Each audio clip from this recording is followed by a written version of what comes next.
राधे कृष्णा आप सभी को। सबसे पहले एकादशी तिथि का समय जान लेते हैं।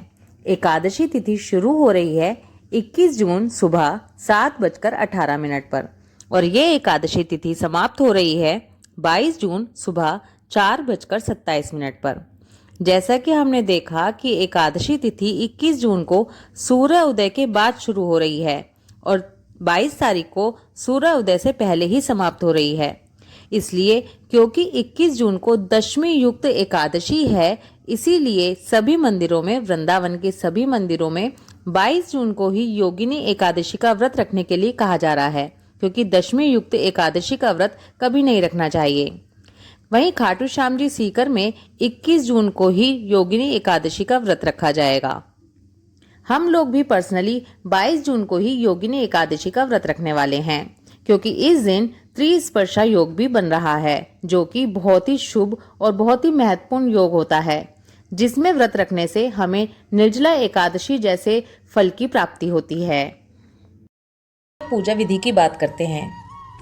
एकादशी व्रत के नियम दशमी तिथि से ही शुरू हो जाते हैं। दशमी तिथि के दिन सुबह से ही सात्विक भोजन करें।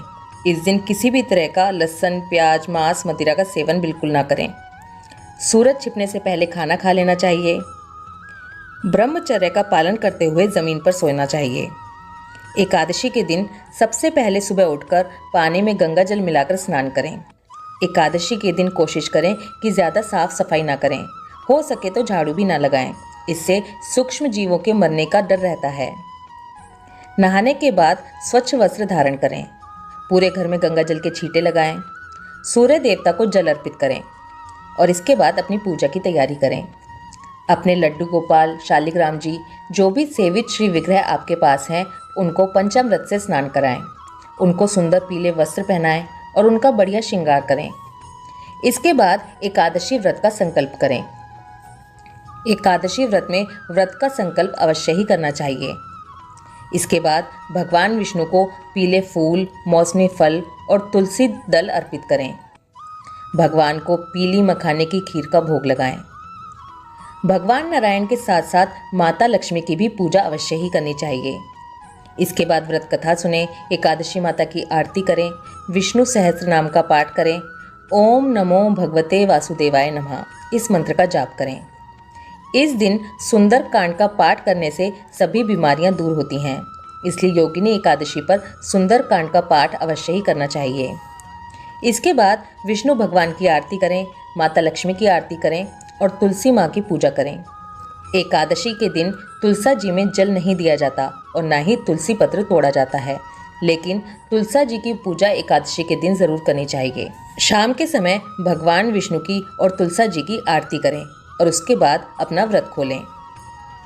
रात को कोशिश करें कि आप रात्रि जागरण कर सकें। भगवान विष्णु को रात्रि जागरण बहुत ही प्रिय है।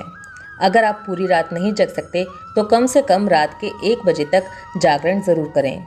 इसमें आप भजन सुन सकते हैं, कीर्तन सुन सकते हैं, भगवत चर्चा कर सकते हैं, भागवत कथा सुन सकते हैं। अगली सुबह यानी कि द्वादशी के दिन किसी ब्राह्मण को भोजन कराएं और जितना हो सके उतना दान दक्षिणा देकर उन्हें विदा करें और उसी के बाद अपने व्रत का पारण करें। चलिए अब आपको पारण समय बता देती हूँ। जो लोग 21 जून को योगिनी एकादशी व्रत करेंगे वो अपने व्रत का पारण 22 जून दोपहर 1:47 से लेकर दोपहर 4:35 के बीच में करेंगे। जो लोग 22 जून को एकादशी व्रत करेंगे वो अपने व्रत का पारण 23 जून सुबह 5:24 से लेकर सुबह 8:12 के बीच में करेंगे। इस वीडियो में दी गई इन्फॉर्मेशन आपके लिए हेल्पफुल होगी और आपका सभी कंफ्यूजन इस वीडियो के बाद दूर हो जाएगा।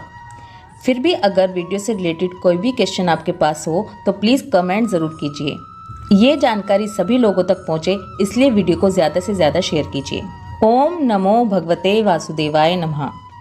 राधे कृष्णा।